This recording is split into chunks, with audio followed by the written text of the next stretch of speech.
Hello everyone and welcome to another video with me, Umber Rays, and today we're taking a look at Dual Wield. More importantly, the state of Dual Wield on the JP side after the latest version update.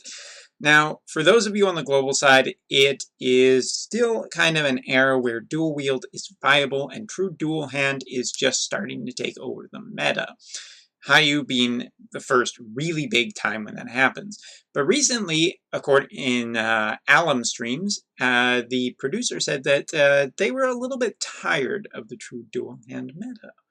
Interesting, I'll have you say. Yes, very interesting, because what is to replace the true dual hand meta? Turns out the answer is potentially dual wield again. But honestly, given what I have seen, and we're going to be talking a lot about basically dual wield and what the state of dual wield looks like will happen on the JP side, as well as things that I think will happen in the future with dual wield. At the moment, it is, well, let's just break this down. So dual wield originally started out as kind of this thing that was pretty essential in the game. Then true dual hand came and replaced it. And then now we're looking like dual wield is coming back in a big way. And the first thing that was proof of this was in the damage change formula. Basically the thing that killed fixed dice. You remember that. Everyone remembers that. I remember all the anger about it. I remember the day that the city fell. Trying to be dramatic, but it doesn't really matter. Dual wield hasn't exactly had a big place on the JP side, even with coming out with some interesting stuff in terms of hybrids with high modifiers. It just never has been quite enough to put dual wield back into a powerful position. One of the big things that changed recently on the JP side is the damage formula. Now the damage formula now calculates differently, and it kind of gives dual wield users a bit of a boost. But that's not enough. Alum is actually looking at putting a bigger boost into the game, as they have started to do with the most recent update. Now this is reflected only in two characters at the moment, one of them being CG Reagan. That's not CG Reagan. Try again, game. And CG Laswell. CG Laswell was the one who was teased on stream of just being incredibly powerful when everything was said and done. Now, for the purpose of this video, and because I don't have my CG Laswell actually enhanced at all or leveled, I'm focusing on Reagan. Also because I kind of like Reagan more than Laswell. Laswell is just kind of this character that I'm not super fond of. And go ahead and tell me in the comments below why I'm wrong, but that's fine. Anyway, Reagan is the character that I've chosen to do this with. Now, as you can see, there's his stats. Here is a Axe Star. Now, this Axe Star is also not using a true dual hand weapon. It's just a regular weapon. So, comparatively, should be pretty well on par with one another, for the most part. There are no killers either. Now, if we take a look at this, this will be our control group. Axe Star with fairly high power. But the one thing that we're going to do is we're not giving him his true dual hand weapon because, actually, I think we are going to keep it. I've kind of debated on this. The problem, obviously, is variance, but we'll do multiple tests to see kind of a general idea of where the chips land. But either way, it should be pretty well balanced. Now, to get the most out of Reagan, you're going to have to go do his short story, which, thankfully enough, also gives a ton of lapis. So going right in here and doing this will give Reagan an extra ability that increases his chain damage. Now, for those of you who are wondering, this was the part 2 of the bid to make dual wield better. What do I mean by making dual wield better? Well, the damage formula basically benefits users of 2 weapons as opposed to users of 1 weapon. So if you have a really strong weapon on, a unit with dual wield, and then you were to just have a slightly less, the average works out better than a unit that just has a weaker weapon.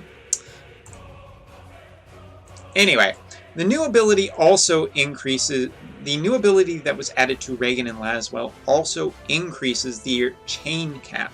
So originally the chain cap was 4, and now it has been turned to a ×6. This just means that the amount of damage that can be output by their chaining is higher. Not every dual wield unit in the game can use this ability.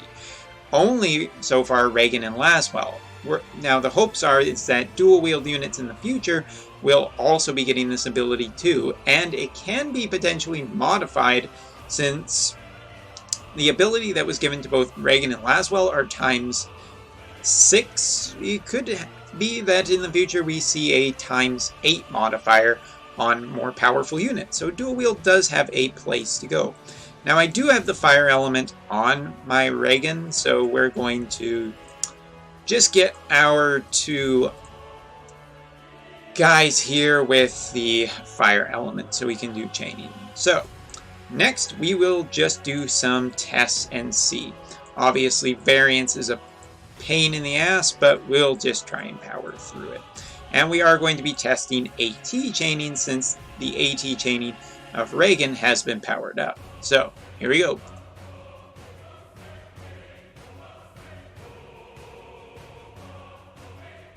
Okay, try that again.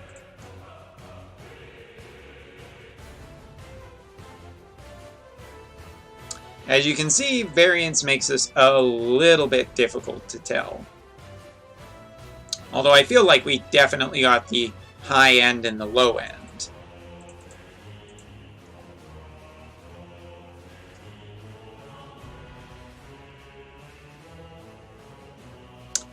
Potentially a whole bunch of high ends all at once. Interesting. Huh. Maybe my luck is so good I should do pulls in this video. No, let's not do that and say we did. Alright, so moving on. Now we are going to get the fire element again, but this time only on 1. And we will get some MP regeneration going without clicking off screen.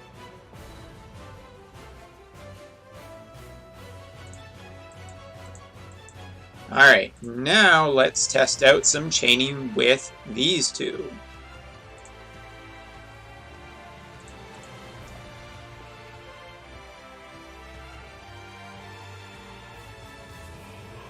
$575, pretty good, pretty good.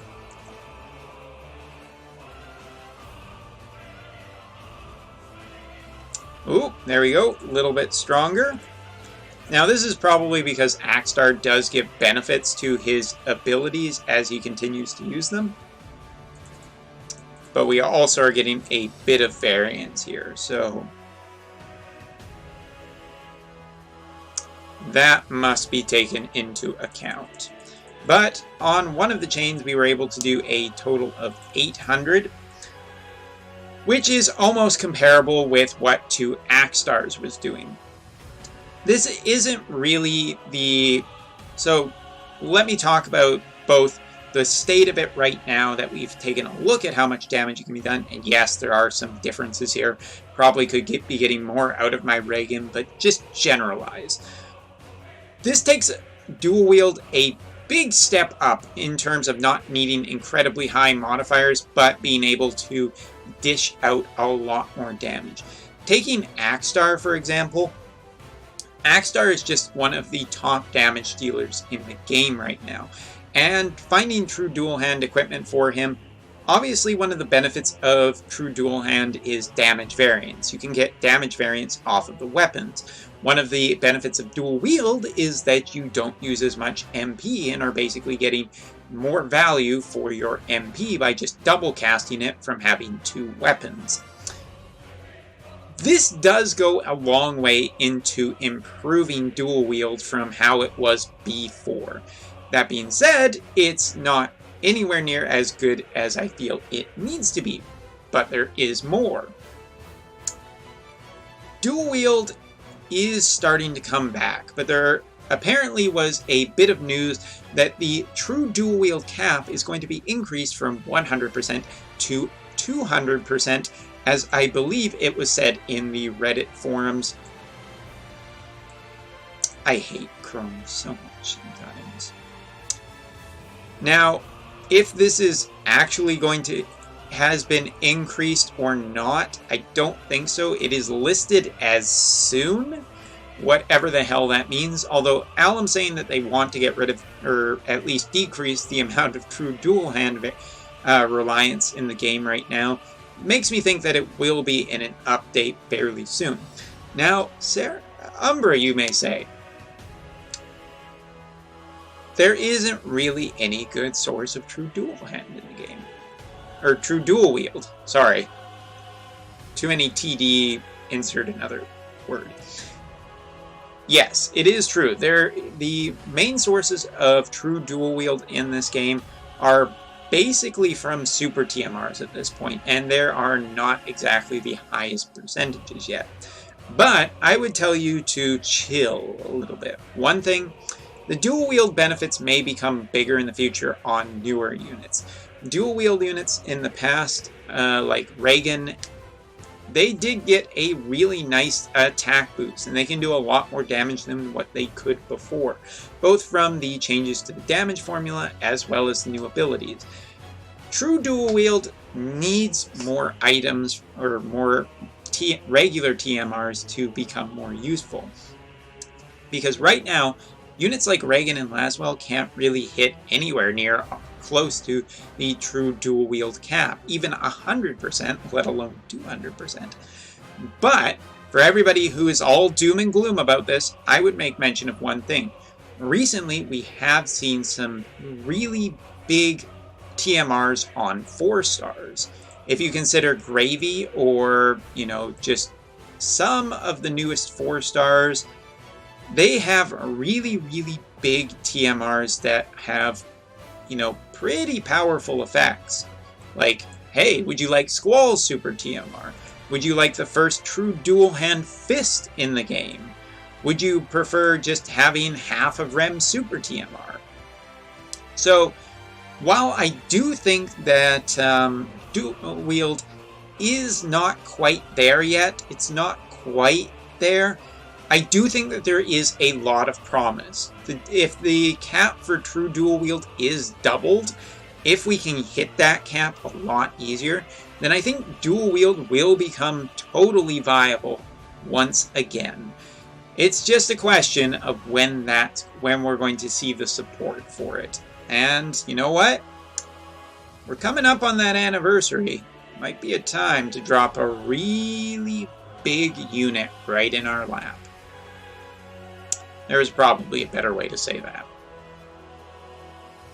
Someone can type phrasing in the comments. Anyway, dual wield is showing promise, mainly because of some of the stuff we've seen in the game recently, as well as the updates. Looking at the enhancements, I gotta say, dual wield, we might enter into, but I want to make one thing perfectly clear. I don't think that this will be the end of the true dual hand meta. I don't think it will be the start of the supremacy of the true dual wield meta. I think that both are going to be pretty darn comparable. Damage variance on true dual hand can do a lot for a powerful unit like Axstar, but the consistency of dual wield is also potentially pretty nice from my own experiences. So yes, I don't think that we are going to see one potentially go higher than the other this time, but I do think will exist in a game with potentially both being really good options for the player, and I think that is potentially healthier for this game. So that's all for this look at true dual wield. If you guys have, any experiences, if you've been trying it out and testing it out, I just don't have the resources right now to go full tilt on a demonstration, but it's kind of hard to do that a lot of the times. That's the way things go. So anyway, I will see you all next time for the look at, probably as we continue our more in-depth look at some of the CG units, or at least some of the ones I can enhance. So that's all for now, and I will see you next time for another video of something. See you next time.